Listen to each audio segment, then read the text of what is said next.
Hello friends, welcome to Kannan info Tamil. நம்ம இன்னைக்கு என்ன டாபிக் பார்க்க போறோம் அப்படின்னா, ரெண்டு முக்கியமான டிஃபென்ஸ் அப்டேட் இந்த வீடியோல பார்க்க போறோம். முதல் டிஃபென்ஸ் அப்டேட் இந்திய கடற்படை ரஃபேல் எம் போர் விமானங்கள்ல பயன்படுத்துவதற்கு ரெண்டு முக்கியமான மிசைல்களை வாங்குவதற்கு பிரான்ஸ் நாட்டுடன் பேச்சுவார்த்தை நடத்தி வந்துகிட்டு இருக்காங்க. பிரான்சிடம் இருந்து இந்திய கடற்படை வாங்க உள்ள அந்த ரெண்டு மிசைல்களும் உலகின் தலை சிறந்த மிசைல்கள் அப்படின்னு சொல்லப்படுது. இந்தியா எந்த மிசைல்களை பிரான்சிடம் இருந்து வாங்க போறாங்க, ரஃபேல் எம் போர் விமானத்துல இணைக்கப்பட உள்ள அந்த ரெண்டு மிசைல்களோட செயல்திறன் மற்றும் சிறப்பு அம்சங்கள் என்ன, இந்த ரெண்டு மிசைல்களை ரஃபேல் எம் போர் விமானத்துல இணைப்பதன் மூலம் சீன கடற்படை விமானங்களை விட இந்திய கடற்படை விமானம் எப்படி சக்தி வாய்ந்ததா இருக்கும் அப்படிங்கிறது குறித்து பார்க்கலாம். இரண்டாவது அப்டேட், இந்திய கடற்படையில அடுத்த வருடத்தோட தொடக்கத்துல அதிநவீன தொழில்நுட்பம் கொண்ட ஒரு போர்க்கப்பல் இணைய இருப்பதா செய்திகள் வெளிவந்திருக்கு. இணைய உள்ள புதிய போர்க்கப்பல் தற்போது இந்திய கடற்படையில் பயன்பாட்டில் உள்ள போர்க்கப்பல்களை விட அதிநவீன போர்க்கப்பலா இருக்கும் அப்படின்னு டிஃபென்ஸ் எக்ஸ்பர்ட் சொல்றாங்க. இந்திய கடற்படையில் இணைய உள்ள புதிய போர்க்கப்பலோட செயல்திறன் மற்றும் சிறப்பு அம்சங்கள் என்ன, இந்த கப்பல்களை பயன்படுத்தி இந்தியா என்ன மாதிரியான ஆபரேஷன்களை கேரி அவுட் செய்ய போறாங்க, இதன் மூலமா இந்திய கடற்படையின் வலிமை எப்படி அதிகரிக்கும் அப்படிங்கிறது குறித்து நம்ம டீடைலா இந்த வீடியோல பார்க்கலாம். இந்திய கடற்படை பிரான்சிடம் இருந்து தன்னுடைய விமானம் தாங்கி போர்க்கப்பல்கள்ல வச்சு இயக்குவதற்கு 26 ரஃபேல் எம் போர் விமானங்களை வாங்குவதற்கு முடிவு செஞ்சிருக்காங்க. தற்போது பிரான்ஸ் மற்றும் இந்தியாவுக்கு இடையே ரஃபேல் எம் போர் விமானங்கள்ல பயன்படுத்தப்பட உள்ள ஆயுதங்கள் குறித்து பேச்சுவார்த்தை நடத்தப்பட்டு வந்துகிட்டு இருக்கு. குறிப்பா இந்திய கடற்படை ரஃபேல் எம் போர் விமானத்துல ஸ்கால்ப் அப்படிங்கிற லாங் ரேஞ்ச் க்ரூஸ் மிசைலையும் மிட்டியார் அப்படிங்கிற beyond visual range air to air மிசைலையும் கண்டிப்பா இணைக்கணும் அப்படின்னு பிரான்சிடம் கோரிக்கை வச்சிருக்காங்க. பிரான்ஸ் இந்த ரெண்டு மிசைல்களையும் ரஃபேல் எம் போர் விமானத்துல இணைப்பதற்கு ஒப்புதல் கொடுத்திருக்காங்க. ஸ்கால்ப் மற்றும் மிட்டியார் மிசைல்களை ரஃபேல் எம் போர் விமானங்கள்ல இணைப்பதன் மூலம் ஆசிய நாடுகள்ல உள்ள கடற்படை விமானங்கள்ல இந்தியாவின் ரஃபேல் எம் போர் விமானம் தான் சிறந்த விமானமா இருக்கும். இந்தியா பயன்படுத்தும் ரஃபேல் எம் போர் விமானத்தோட தாக்கும் திறனை அதிகரிப்பதற்கு பிரான்ஸ் முழு ஒத்துழைப்பு கொடுத்து வந்துகிட்டு இருக்காங்க. பிரான்ஸ் நாட்டின் எம்பிடிஏ நிறுவனம் இந்தியா கேட்கக்கூடிய ஸ்கால்ப் மற்றும் மிட்டியார் மிசைல்களை இந்தியாவுக்கு விற்பனை செய்வதற்கு விருப்பம் தெரிவிச்சிருக்காங்க.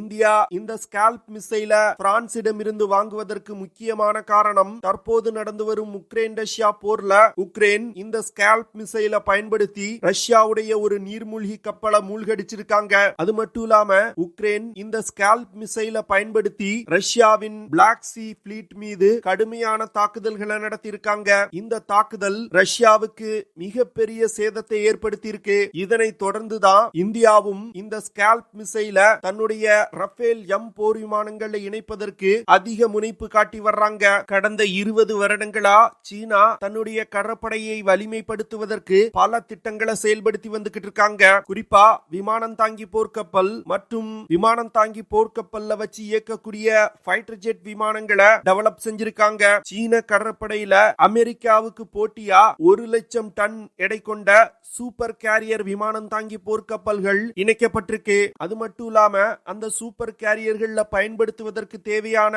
அதிநவீன டெக் பேஸ் ஃபைட்டர் ஜெட்டுகளையும் சீனா உருவாக்கி இருக்காங்க. தற்போதைய நிலையில சீனா உருவாக்கி இருக்க டெக் பேஸ் ஃபைட்டர் ஜெட் விமானங்கள்ல சில பிரச்சனைகள் இருந்தாலும் அதை சரி செய்வதற்கு சீனா முயற்சி செய்து வந்துகிட்டு இருக்காங்க. சீனாவின் இது போன்ற செயல்கள் காரணமா ஆசியால இருக்கக்கூடிய பவர் பேலன்ஸ் பெரும் அளவுல மாற்றம் அடைஞ்சு வந்துகிட்டு இருக்கு. இதனால தன் இருப்பை தக்க வைத்துக் கொள்வதற்காக இந்தியா தற்போது தன்னுடைய கடற்படையின் வலிமையை அதிகரிப்பதற்கு பல்வேறு திட்டங்களை செயல்படுத்தி வந்துகிட்டு இருக்காங்க. அதுல டெட்பஃப் அப்படிங்கிற விமானம் தாங்கி போர்க்கப்பல்கள்ல வச்சு இயக்கக்கூடிய ஒரு ஃபைட்டர் ஜெட் விமானத்தை இந்தியா டெவலப் செய்து வந்துகிட்டு இருக்காங்க.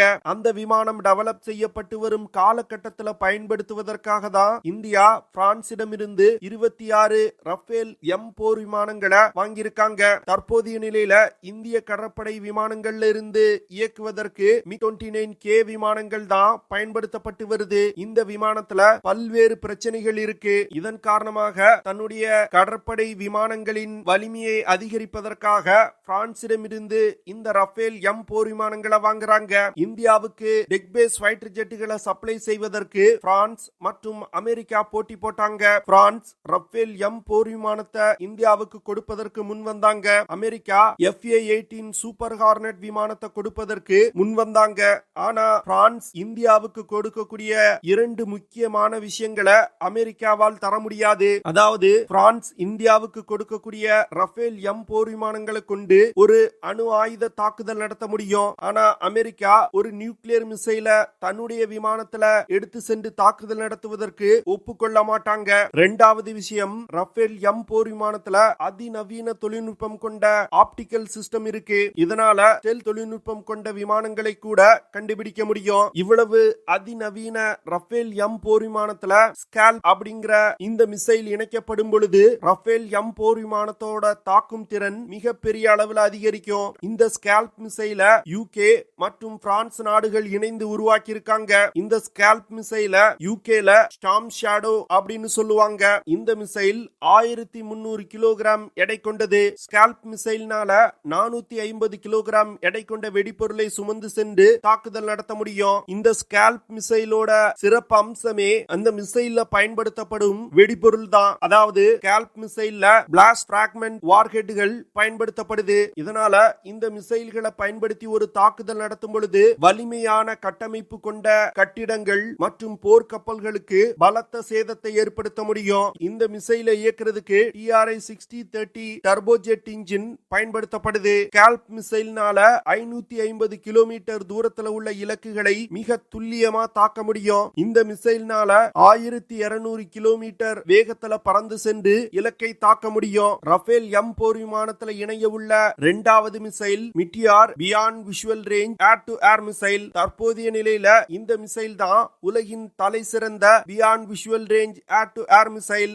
இந்த மிசைல இந்தியா வாங்குவதற்கு முக்கியமான காரணம் சீனா மற்றும் பாகிஸ்தானிடம் லாங் ரேஞ்ச் கொண்ட beyond visual range air to air மிசைல்கள் இருக்கு. அதனால சீனா மற்றும் பாகிஸ்தான் விமானங்களோடு ஒரு ஏர் டு ஏர் காம்பேக்ட் நடக்கும் பொழுது இந்திய விமானங்களுக்கு ஒரு அட்வான்டேஜ் இருக்கணும்னா இந்த மிட்டியார் மிசைல் போன்ற உலகின் தலை சிறந்த மிசைல் இந்திய விமானத்தில் இணைக்கப்பட வேண்டும். இந்தியாவின் DRDO நிறுவனம் அஸ்த்ரா 2 மற்றும் அஸ்த்ரா 3 அப்படிங்கிற 2 beyond visual range air to air மிசைல்களை உருவாக்கி வந்துகிட்டு இருக்காங்க. அந்த மிசைல்கள் உருவாக்கப்பட்டு வரும் இடைப்பட்ட காலகட்டத்தில் பயன்படுத்துவதற்காக தான் இந்த மிட்டியார் மிசைல்களை ரஃபேல் எம் போர் விமானத்துல இணைக்க போறாங்க. இந்த மிட்டியார் மிசைல்னால அதிகபட்சமா 200 கிலோமீட்டர் தூரத்துல உள்ள வான் இலக்குகளை மிக துல்லியமா தாக்க முடியும். இந்த மிசைலோட மிகப்பெரிய அட்வான்டேஜ் என்னன்னா இந்த மிசைலோட நோ எஸ்கேப் ஜோன். அதாவது நோ எஸ்கேப் ஜோன் அப்படின்னா இந்த மிசைல் டார்கெட்டை லாக் செஞ்சு விமானத்துல இருந்து லான்ச் செய்யப்பட்டால் டார்கெட் ஒரு குறிப்பிட்ட தொலைவுக்குள் எங்க நகர்ந்தாலும் டார்கெட்டை மிசைல் கண்டுபிடித்து தாக்குதல் நடத்தும். அந்த வகையில மிட்டியார் மிசைலோட நோ எஸ்கேப் ஜோன் 60 கிலோமீட்டர். அதாவது 60 கிலோமீட்டருக்குள் டார்கெட் எந்த திசையில நகர்ந்து சென்றாலும் இந்த மிசைல்னால மிக துல்லியமான தாக்குதல்களை நடத்த முடியும். மிட்டியார் மிசைல்னால மாக் 4 அப்படிங்கிற வேகத்துல பறந்து சென்று இலக்கை தாக்க முடியும். அதாவது ஒலியின் வேகத்தை விட 4 மடங்கு வேகமா சென்று இலக்கை தாக்க முடியும். இந்த 2 மிசைல்களும் ரஃபேல் எம் போர் விமானத்தில் இணைக்கப்படுவதன் மூலம் இந்திய கடற்படை விமானத்தோட தாக்கும் திறன்ல மிகப்பெரிய முன்னேற்றம் ஏற்படும். இதனால ஆசிய கடற்பகுதியில தலை சிறந்த டெக் பேஸ் ஃபைட்டர் ஜெட்டா ரஃபேல் எம் போர் விமானம் இருக்கும். இரண்டாவது அப்டேட், இந்தியாவின் மேசகென்டாக் ஷிப்பில்டிங் லிமிடெட் நிறுவனம் ப்ராஜெக்ட் 17 ஆல்பா அப்படிங்கிற திட்டத்தின் கீழ் அதிநவீன தொழில்நுட்பம் கொண்ட ஸ்டெல் ஃப்ரிகேட்ஸ் ரக போர்க்கப்பல்களை இந்திய கடற்படைக்காக உருவாக்கி வந்துகிட்டு இருக்காங்க. இந்த ப்ராஜெக்ட் ஆல்பா திட்டத்தின் கீழ் INS நீலகிரி அப்படிங்கிற முதல் போர்க்கப்பல் உருவாக்கப்பட்டிருக்கு. இந்த போர்க்கப்பலை அடுத்த வருடத்தோட தொடக்கத்துல இந்திய கடற்படையில இணைக்க போறாங்க. இந்த ப்ராஜெக்ட் ஆல்பா திட்டத்தின் கீழ் 7 அதிநவீன ஸ்டெல்த் தொழில்நுட்பம் கொண்ட ஃப்ரிகேட்ஸ் ரக போர்க்கப்பல்கள் கட்டப்பட்டு வருது. கிட்டத்தட்ட 45,000 கோடி ரூபாய் செலவுல இந்த ப்ராஜெக்ட இந்தியா செஞ்சு வந்துகிட்டு இருக்காங்க. இந்த திட்டத்தின் கீழ் கட்டப்படும் 7 போர்க்கப்பல்களை கார்டன் ரிச் ஷிப்பில்டிங் லிமிடெட் நிறுவனம் மற்றும் மேசகென்டாக் ஷிப்பில்டிங் லிமிடெட் நிறுவனங்கள் கட்டி வந்துகிட்டு இருக்காங்க. ப்ராஜெக்ட் 17 ஆல்பா திட்டத்தின் கீழ் கட்டப்பட்டு வரும் போர்க்கப்பல்கள் இந்திய கடற்படையில் இணைக்கப்பட்டால் இந்திய கடற்படையில் உள்ள போர்க்கப்பல்களிலே அதிநவீன போர்க்கப்பல்களாயிருக்கும். நீலகிரி கிளாஸ் ஸ்டெல்த் ஃப்ரிகேட்ஸ் ரக போர்க்கப்பல்களை வார்ஷிப் டிசைன் பீரோ அப்படிங்கிற அமைப்பு டிசைன் செஞ்சிருக்காங்க. நீலகிரி கிளாஸ் ஸ்டெல்த் ஃப்ரிகேட்ஸ் ரக போர்க்கப்பல்களை பயன்படுத்தி நீர்மூழ்கி கப்பல்களுக்கு எதிராக செய்யக்கூடிய ஆன்டி சப்மரின் வார்ஃபேர், விமானங்களை தாக்கி அழிக்கக்கூடிய ஆன்டி ஏர் மற்றும் போர்க்கப்பல்கள் மற்றும் தரையில் உள்ள இலக்குகளை தாக்கி அழிக்கக்கூடிய ஆன்டி சர்ஃபேஸ் வார்ஃபேரை இந்திய கடற்படையால செய்ய முடியும். குறிப்பா சொல்லணும் அப்படின்னா இந்த போர்க்கப்பலை பயன்படுத்தி ஆகாயம், தரை மற்றும் நீருக்கு அடியில் உள்ள இலக்குகளை தாக்கி அழிக்க முடியும். இந்த நீலகிரி கிளாஸ் ஸ்டெல்த் ஃப்ரிகேட்ஸ் ரக போர்க்கப்பல் 6670 டன் எடை கொண்டது. கிட்டத்தட்ட 149 மீட்டர் நீளமும் 17.8 மீட்டர் அகலமும் 5.2 மீட்டர் உயரமும் கொண்டது. இந்த ஐஎன்எஸ் நீலகிரி கப்பலோட சிறப்பு அம்சம் என்னன்னா இந்த கப்பல்ல ஸ்டெல்த் தொழில்நுட்பம் இருக்கு. இதனால எதிரிகளால் ரடார் மற்றும் சோனார் சிஸ்டத்தை பயன்படுத்தி இந்த கப்பல்களை எளிதில் கண்டுபிடிக்க முடியாது. அது மட்டும் இல்லாம இந்த கப்பல்ல அதிநவீன சென்சார்கள், ரடார் சிஸ்டம் மற்றும் வெப்பன் சிஸ்டம் இருக்கு. இதனால ஒரே நேரத்துல ஒன்றுக்கும் மேற்பட்ட டார்கெட்டுகள் மீது இந்த கப்பலை பயன்படுத்தி தாக்குதல் நடத்த முடியும். நீலகிரி கிளாஸ் கப்பலை பயன்படுத்தி 4600 முதல் 10200 கிலோமீட்டர் தூரம் வரைக்கும் பயணிக்க முடியும். இந்த கப்பல்னால அதிகபட்சமா 52 கிலோமீட்டர் பெர் ஹார் வேகத்துல பயணிக்க முடியும். நீலகிரி கிளாஸ் கப்பலை இயக்குறதுக்கு 189 செயலர்கள் மற்றும் 35 அதிகாரிகள் தேவைப்படுவாங்க. இந்த கப்பல்ல 32 பாரக் 8 சர்ஃபேஸ் டு ஏர் மிசைல்களை எடுத்து செல்ல முடியும். அது மட்டும் இல்லாம 8 பிரம்மோஸ் ஆன்டி ஷிப் மிசைல்களையும் இந்த போர்க்கப்பல்ல எடுத்து செல்ல முடியும். இந்த கப்பல்ல நீர்மூழ்கி கப்பல்களை தாக்கி அழிப்பதற்கு 2 டார்பிடோ டியூப்ஸ் கொடுக்கப்பட்டிருக்கு.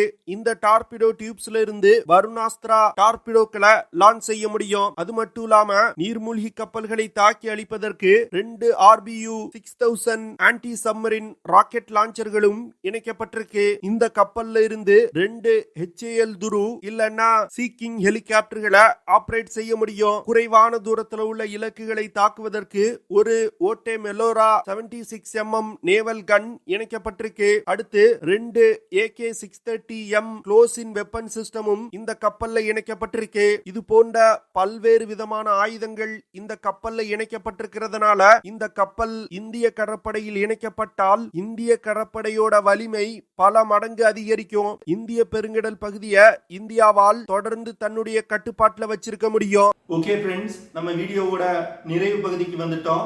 இதெல்லாம் தான் நான் உங்ககிட்ட ஷேர் பண்ணணும் அப்படின்னு நினைச்ச விஷயங்கள். ஐ ஹோப் நான் ஷேர் பண்ண விஷயங்கள் உங்களுக்கு பிடிச்சிருக்கும்னு நினைக்கிறேன். அப்படி பிடிச்சிருந்துச்சுன்னா ஷேர் பண்ணுங்க, லைக் பண்ணுங்க, கமெண்ட் பண்ணுங்க. மறக்காம நம்ம சேனலுக்கு சப்ஸ்கிரைப் பண்ணுங்க. See you in the next video. Jai Hind.